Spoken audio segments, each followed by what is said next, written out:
저는 뭐 우리나라에서 응원하는 프로야구 팀은 없습니다만 대부분의 이 40, 50대 남자 직장인들은 퇴근하면서 야구 보는 것이, 그리고 그 야구팀을 보는, 야구 경기를 매번 보는 것이 휴식이라고는 하고 유일한 레저라고는 하는데, 저는 그렇게 팀은 없지만 야구 보는 거 좋아하긴 합니다.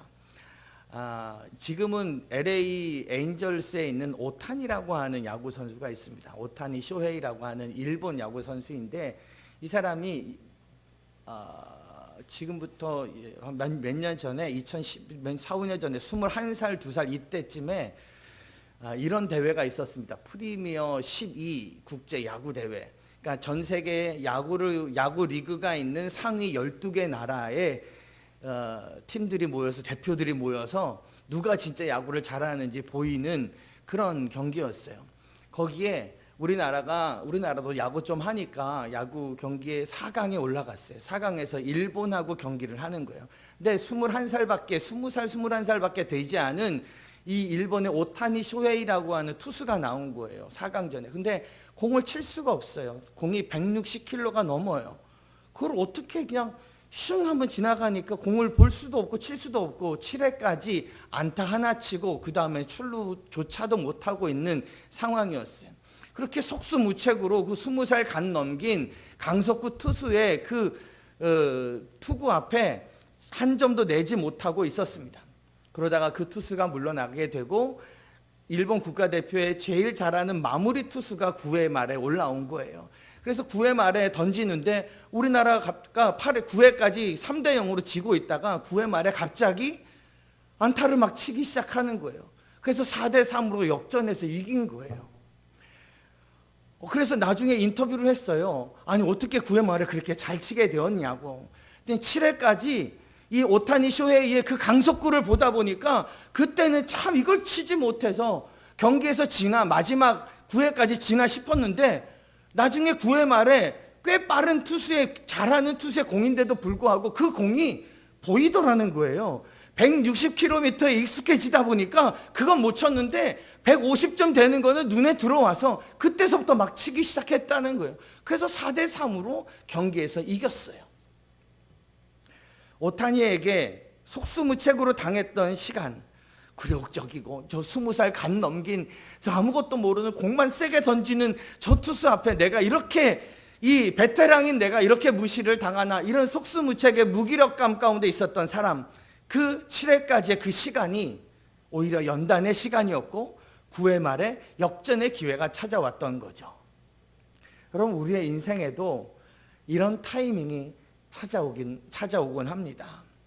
안 될 때는 참 무기력하고 막 치욕스럽고, 내가 이 수치를 당하나, 이렇게 무기력할 수가 있나, 이렇게 사람들이 내게 등을 돌리나, 외면당하나, 이런 마음이 들다가도 나중에는 역전케 하는 하나님의 놀라운 타이밍이 있다는 것을 우리가 잊지 말아야 합니다. 우리가 요셉의 결말을 알고 보니까 요셉의 인생도 참 대단하다, 나도 요셉 닮고 싶다 그러겠지만, 요셉의 결말을 모르고 우리가 이 한가운데로 툭 들어간다 생각하면, 여러분, 우리는 이 요셉의 인생은 참 기구한 인생이에요. 사랑받다가 형들의 미움받아서 종으로 팔려가고 종살이하다 좀 잘되나 싶었는데, 또 이 주인집 부인이 또 꼬셔가지고 유혹을 넘어가나 싶었는데 유혹을 이기고, 그러나 감옥에 가고 감옥에서 좋은 사람 만나서 좀 빨리 풀려나나 싶었는데 그 사람이 나를 외면하고 여전히 감옥 안에서 썩는 그 시간이 무려 13년의 시간이었던 거죠. 기구한 인생. 그러나 9회 말에 가보니까 7회까지의 그 굴욕이 연단의 시간이었던 거죠. 단숨에, 우리가 읽진 않았습니다만 단숨에 총리의 자리에 이르게 되는 것을, 인생이 역전하게 되는 것을 보게 됩니다. 지금의 내 삶이 어떻습니까? 이놈의 내 삶, 그냥 똑같은 삶, 그저 뺑글뺑글 돌아가는 내 삶. 아니, 그 정도가 아니라 너무나도 어려운, 어떤 의미를 찾기 어려울 정도로 무참히 깨지고 있는 사람 또한 있을 것입니다. 하나님의 타이밍, 하나님의 시간, 그게 날 잊어버린 것 같고 날 버린 것 같고, 그와 같은 순간을 우리가 보낼 수 있습니다. 모세의 40년을 인생으로 나누어 보면, 모세 40년은 철없던 이집트의 왕자로 지냈던 40년, 그리고 40부터 또 40년은 광야로 도망가서 그 미디안 광야에서 양이나 치면서 혼자 외롭게 지내던 40년. 그리고 나서의 40년이 하나님 앞에 지도자로 쓰임받던 40년이었다는 거예요. 그 중간 광야에서 머물던 40년, 하나님 앞에 꼭 버려진 것 같은 40년, 예전에 그 왕자로 지냈을 때 풍성하게 누렸던 것을 추억하며 그냥 양똥이나 치면서 양몰이 하면서 그렇게 지냈던 40년, 하나님 앞에 잊혀진 것 같은 40년을 보냈던 거죠. 그렇게 버려진 것 같은 시간. 근데 그 시간이 버려진 게 아니라 하나님의 사람으로 심겨진 시간이었다는 것입니다. 요셉의 고난과 잊혀짐의 13년, 여기에 하나님의 타이밍이 있습니다. 애굽의 제국의 왕을 바로라고 부릅니다. 이 바로가 어느 날 꿈을 꿉니다. 우리가 내용을 꿈을 읽어서 막 일곱 소가 나오고 뭐 파리한 소가 나오고 살찐 소가 나오고 막 그러잖아요. 이 모든 꿈의 배경이 되는 곳이 어디입니까? 읽으면서 자주 반복되어 나왔던 말씀이 나일 강가라는 거예요. 그럼 이집트의 피라미드 유명하고 스핑크스 유명하지만 당시에는요, 이집트 하면 나일강입니다. 나일강 주변이 이집트 문명, 왜 우리 세계사 시간에 배우잖아요. 다 이 곡창지대거든요. 그러니까 여기에서 나오는 그 곡물이 어마어마했던 거예요. 근데 이 나일강에 살찐 7소가 나오고, 그런데 그 뒤에 이 파리하게 마른 흉측한 7소가 나와서 이 파리하게 마른 이 7소가 이 살찐 7소를 잡아먹는 거예요. 그러다가 화들짝 놀라서 꿈에서 깼어요. 그리고 또 잠들어요. 왜 우리도 이런 거 비슷한 거 경험하잖아. 그러면 꿈을 또 이어서 꾸는 거예요. 그렇죠? 여기에서 2번 꾼 것을 이 요셉은 이렇게 해석하잖아요. 하나님이 이 일을 확실하게 보여주시기 위해서, 속히 행하시기 위해서 이렇게 2번 꾸게 하셨다. 두 번째는 이 충실한 이삭 7개가 나오고, 동풍에 마른 것 같은, 동풍이라고 하면 성경에서 말하는 동쪽에서 부는 바람은 사막에서 부는 바람이에요. 항상 뜨거운 건조한 바람이 동풍이에요. 그래서 이 곡식이 다 말라버린 거죠. 이집트의 동쪽 생각해 보세요. 사마리아 사막이에요. 거기서 부는 바람이니까 이게 파리하게 말라버린 이 이삭이 이쪽 이삭을 잡아먹어 버리는 거예요. 그리고 꿈을 깼어요. 그래서 막 번민을 해요. 고민을 해요. 나일 강가에서 이런 일이 있다는 것은 우리나라가 망하게도 흉측한 것 같은데 이게 도대체 뭔지 몰라요. 나일강은 애굽의 젖줄인데 그런 꿈을 꿨던 거죠. 근데 아무도 해석을 못해요. 오늘 본문 말씀에 8절에 있는 말씀을 보면, 아침에 그의 마음이 번민하여 사람을 보내어 애굽의 점술가와 현인들을 모두 불러 그들에게 그의 꿈을 말하였으나 그것을 바로에게 해석하는 자가 없었더라. 때마침 그때 그 다음 절에 보면 술 맡은 관원장이 내가 내 잘못이 이제 생각났습니다 하면서 누구를 얘기하는 거예요. 내가 예전에 왕이 나한테 노해가지고 친위대장의 감옥에 가 있을 때 거기에서 히브리종 노예였던 요셉이라고 하는 청년을 만났는데 그가 내 꿈을 마치고 그 해석대로 그렇게 내가 복직이 되었습니다 라고 하는 얘기를, 이걸 2년 전에 얘기했어야 되는데, 요셉과 약속을 했었는데 그때는 얘기 안 하더니 결정적일 때 얘기하는 거예요. 결정적일 때 얘기하는 거예요. 바로가 꿈을 꾸었는데 해석을 하지 못하고 있을 때, 2년 전에 그때 그 청년이 있었지. 그게 생각이 났던 거죠. 이게 9월 말에 홈런을 친 것과도 같은 역할을 했던 거죠. 그때 때마침 생각이 났던 거예요. 그래서 요셉을 불러요. 요셉이 감옥 안에 있다 목욕하고 옷 갈아입고 왕 앞에 가요. 왕이 막 급해가지고 뭐라 그래요? 15절 말씀에 보면 바로가 요셉에게 이르되 내가 한 꿈을 꾸었으나 그것을 해석하는 자가 없더니 들은즉 너는 꿈을 들으면 능히 푼다 하더라. 내가 꿈을 꿨는데 아무도 얘기를 안 해주는 거야. 너는 그렇게 꿈을 잘 해석한다면서. 대제국의 파라오가 어느 감옥 구석탱에서 처박혀 있던 청년한테, 야, 내가 꿈을 꿨는데 내가 아무도 모른다는 거야. 사람들이, 야, 너는 그렇게 꿈을 잘 해석한다면서 막 조마조마하게 막 왕 앞에 막 얘기를 하는 거죠. 근데 요셉이 이런 대답을 해요. 그 다음 절 16절 보시면 바로에게 대답하여 이르되 내가 아니라 하나님께서 바로에게 편안한 대답을 하시리이다. 누가 어른이고 누가 애인지 모르겠어요. 사람은 불안하면 다 애처럼 변하잖아요. 그러니까 요셉이 떡하니 이야기하는, 내가 아니라 하나님입니다. 하나님께서 당신에게 당신의 마음을 편안하게 할 것입니다.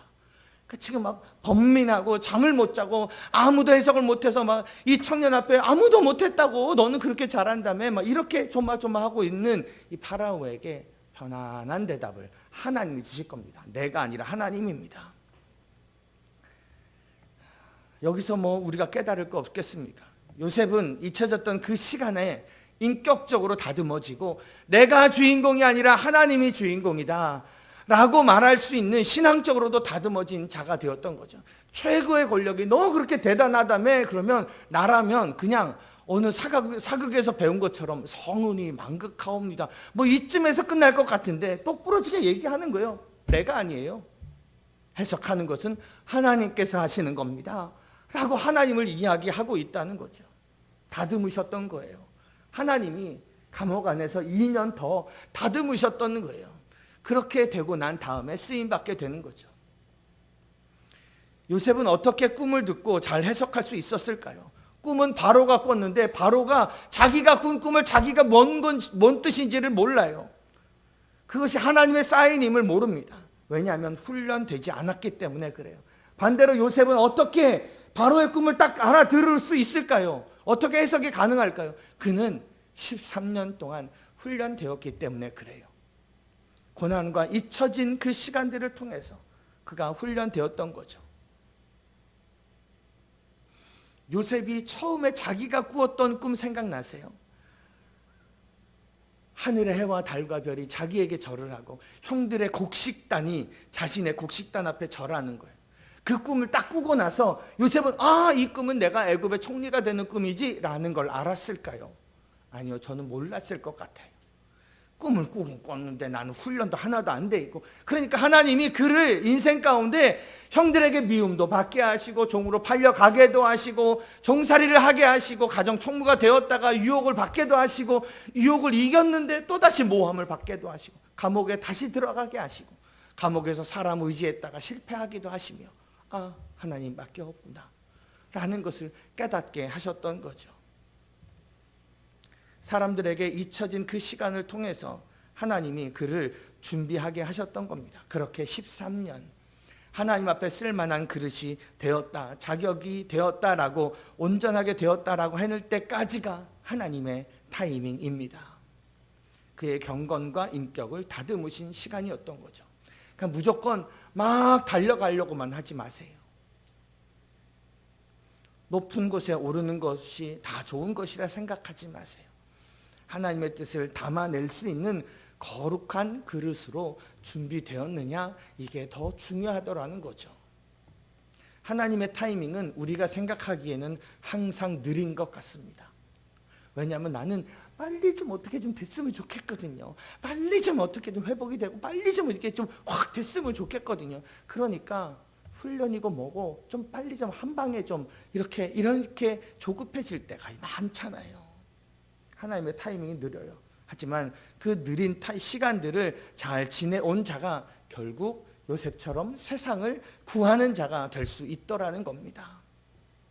바로의 꿈을 요셉이 해석을 하죠. 우리가 읽어서 잘 압니다만 요셉의 해석은 이랬습니다. 앞으로 7년 동안 풍년이 있을 겁니다.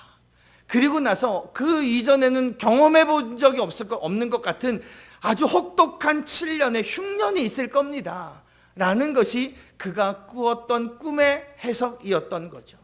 애굽 땅에 그 주변 땅에 닥치게 될 문제를 하나님이 꿈으로 보이셨던 거예요. 그리고 그것을 요셉을 통해서 해석하게 하셨던 거죠. 그런데 요셉은 여기에서 끝나지 않아요.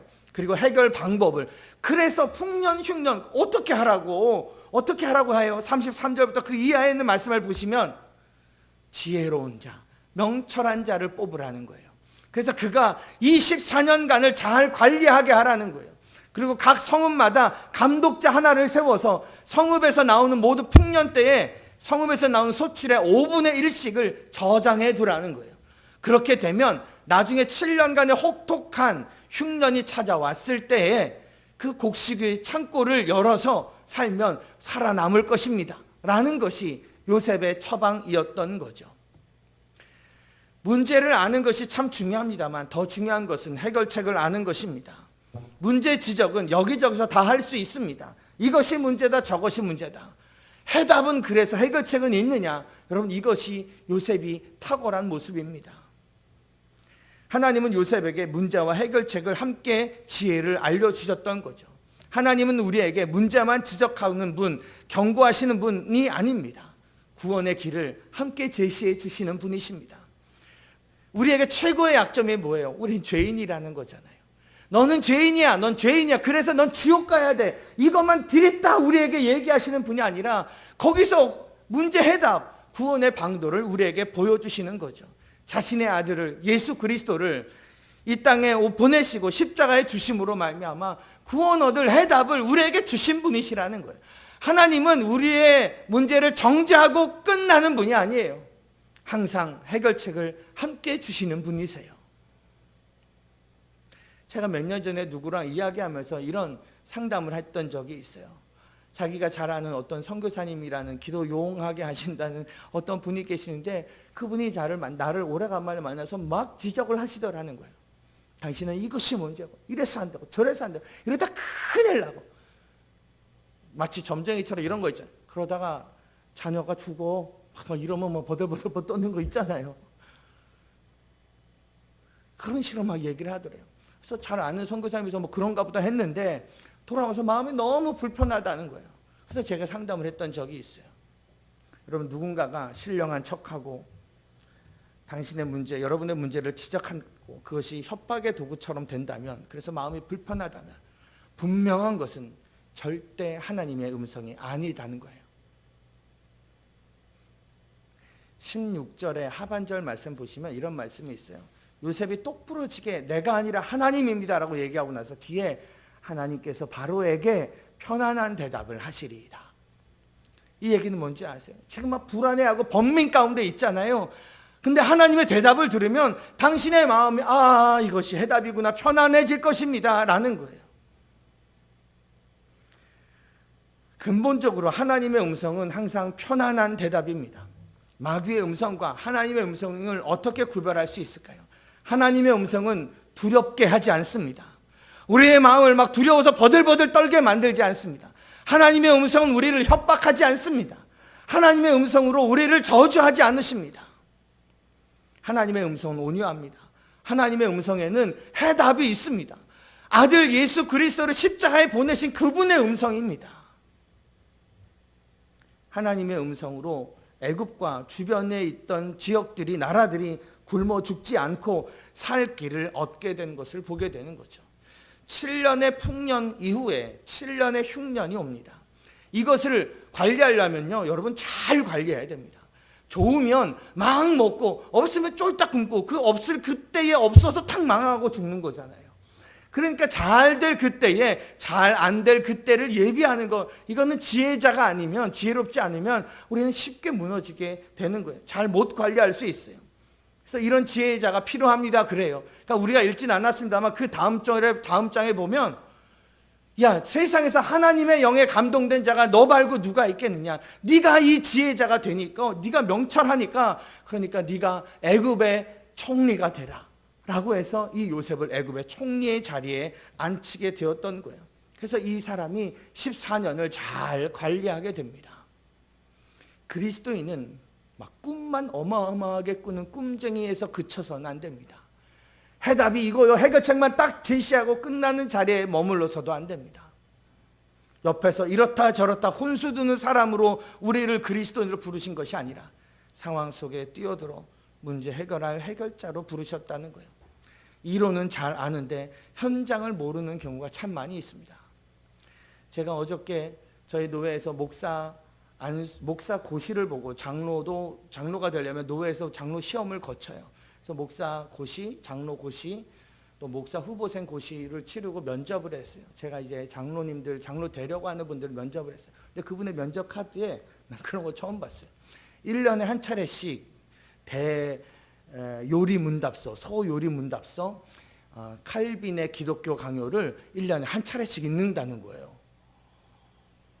나는 그거 솔직히 난 그거 언제 읽어봤는지도 몰라요. 진짜 신학교 다닐 때나 읽는 건데, 이 장로님이 목사가 될 뿐도 아니라 장로님인데 그걸 읽어본다는 거예요.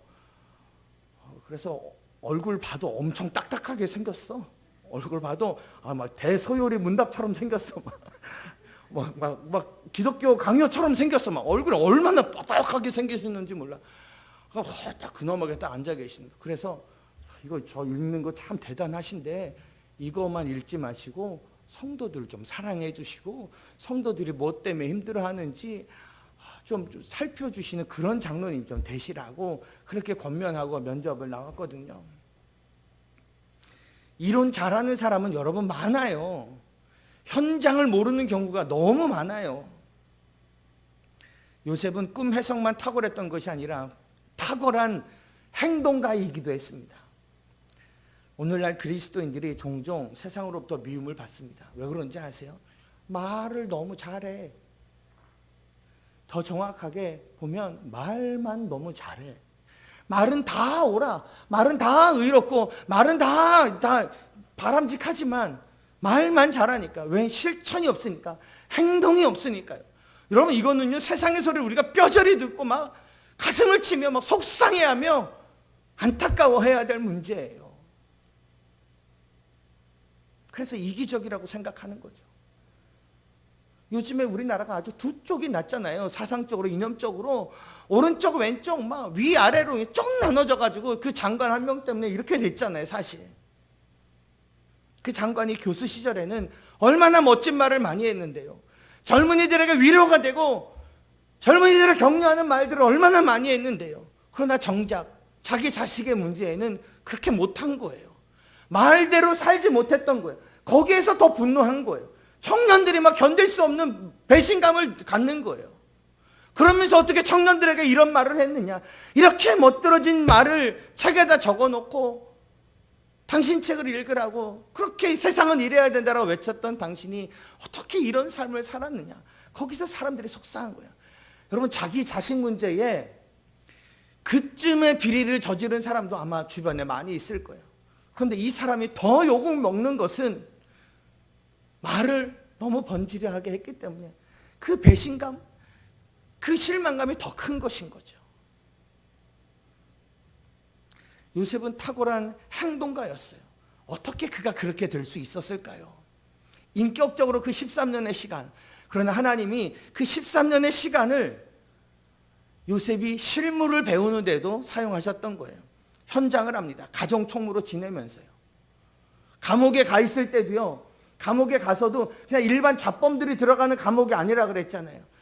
술 맡은 관원, 무슨 왕의 죄인들만 들어가는 감옥이었어요. 그러니까 거기에는 여러 종류의 정치인들이 다 와요.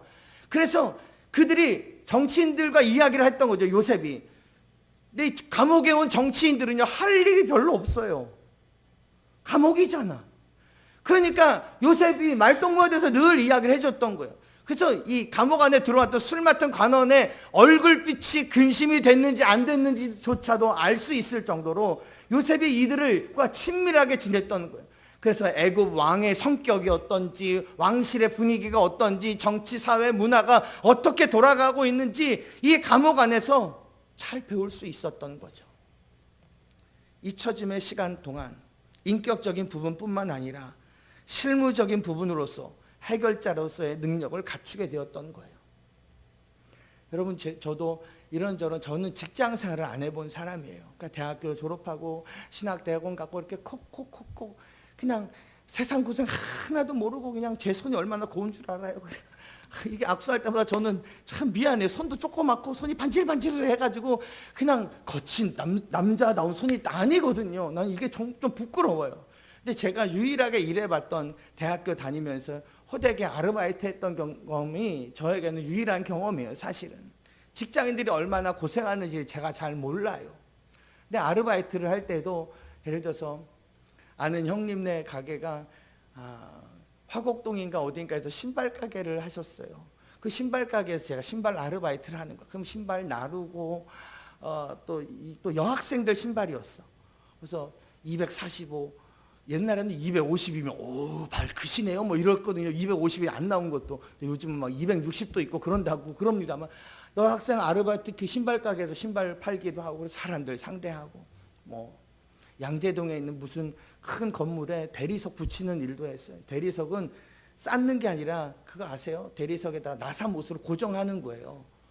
대리석 이거 들고 날르고 대리석 붙여 떨어져서 무릎 이게 정강이 까지고 뭐 대리석 붙였던 일들, 그 모래 주머니, 그 뭐라 질통, 찜통, 일명 찜통 같은 거 메고 갔던. 그래서 아르바이트에서 옛날에는 막 롯데리아 700원 줄 때 롯데리아 시급이 700원 막 이랬을 거잖아요. 옛날이니까. 나도 이제 다 됐나 봐. 나도 옛날 사람인가 봐. 막 이런 얘기를 많이 하는 걸 보면 그렇군요. 그렇게 됐군요. 난 이렇게 안 될 줄 알았는데 이렇게 됐군요. 예. 어쨌든 그 질통 메고 아르바이트해서 학비 벌기도 하고, 물론 과외도 해서 과외 공부도 해서 아주 유능한 과외 선생이었어요. 저는 쪽집게 과외 선생처럼 돈도 굉장히 많이 벌었어요. 그것도 하고, 영등포에 옛날에는 오비맥주 공장이 있었거든요. 그 오비맥주 공장에서 생맥주통? 그럼 그거 아세요? 그 뚜껑을 따면 그 안에 가스가 있잖아요. 그러면 뚜껑을 따면 치 소리와 함께 가스가 남은 맥주와 함께 칙 올라와요. 그 통을 하루에 500개를 내가 씻는 거예요. 그럼 이거 딱 칙 하면 거기서 하루 몇 시간 일하고 오면 한잔 한 사람처럼 아주 확 가고 와요. 그냥 온몸에 맥주 냄새가 쫙 배는 거예요. 그리고 그 통을 예전에는 그랬어요. 양잿물에다가 항아리, 장인들이 항아리 만들고 유약 바를 때 있잖아요. 뭔지 알게? 양잿물 통에다 넣어가지고 한 바퀴 팅 돌려요. 그러면 겉에 안에 다 양잿물로 되는 거예요. 그리고 이제 통을 엎어놓는 거예요. 그걸 500개 하는 게 저의 일이었어요. 근데 500개를 하면 양잿물이 몸에 튀어요. 그 양잿물 가스 그 냄새를 다 맡아요. 양잿물 튀면 나중에 일 다 끝나고 오면 여기에 양잿물 튀어서 하얗게 변색이 된 거예요. 온몸, 옷에. 거기서 그런 일을 했어요. 그게 제가 제일 고생한 일이에요. 여러분들이 하는 일에 비하면 아무것도 아닌데 제가 했던 제일 고생스러웠던 일, 그러나 그나마 그 고생스러운 일을 해서 사람들이 얼마나 돈을 버는데 어려운지, 얼마나 세상이 먹고 살기 힘든지를 요만큼이라도 경험을 해보게 하셨던 거죠. 그래서 지금 저는 손도 매끈해요. 저는 힘으로 막 하는 것도 안 해요. 교회에서 뭐 일을 할 때도 저는 형광등 가는 거, 나사못 조이는 거 이것밖에 몰라요. 다른 거 잘 하지도 않아요. 할 수도 없어요. 그래서 요즘은 LED를 바꿔서 잘 나가지도 않아서 제가 할 일도 없어요. 그냥 저는 이거 전기 드릴 같은 거 하나 이렇게 들고 다니다가 애들 의자에 나사 풀린 거 있으면 그거 다시 한번 받는 게 유일하게 제가 몸으로 하는 일일 수밖에 없어요. 일인 거예요. 그래서 옛날 정말 힘들었던 그 시기에 여러분 그때에 많은 것을 배우게 되는 거예요. 우리가 그러니까 높은 곳에 이르렀을 때는 잘 배우질 못해요. 뻐기느라. 근데 낮은 자리에 있을 때는 우리가 많은 것을 배우게 돼요. 하나님이 우리를 멋지게 빚어가십니다. 요셉처럼 우리를 이끌어 가십니다. 우리가 준비가 되면 세상이 우리를 찾습니다. 요셉이 준비가 되니까, 하나님의 타이밍에 도달하니까 감옥 안에 있던 요셉을 저 왕궁에 있던 바로가 찾아오잖아요. 우리가 준비가 되면 세상이 알아봅니다. 하나님의 시간은 때론 우리를 잊은 것 같고 무관심한 것 같고 너무 늦은 것 같습니다. 그러나 하나님의 시간표는 정확합니다. 하나님의 때를 우리가 바라볼 수 있어야 돼요. 과연 다시 회복될 수 있을까? 다시 내가 일어설 수 있을까? 다시 행복할 수 있을까? 이게 맞는 길일까 고민될 때 우리가 기억해야 될 것은 하나님의 이 때를 믿는 거예요. 하나님의 때가 보여서 믿는 게 아니에요. 그 때를 믿는 거예요. 하나님의 시간은 정확합니다. 지금의 우리의 고난의 뜻이 지금은 우리가 뭔지 무슨 의미인지 잘 모르지만 준비되는 시간이 지나가면, 그리고 그날이 오면 이해할 수 있게 될 것입니다. 하나님은 우리를 사랑하십니다. 하나님의 타이밍, 하나님의 시간표, 이 하나님의 때를 믿으시기를 주의 이름으로 간절히 축원합니다. 아멘.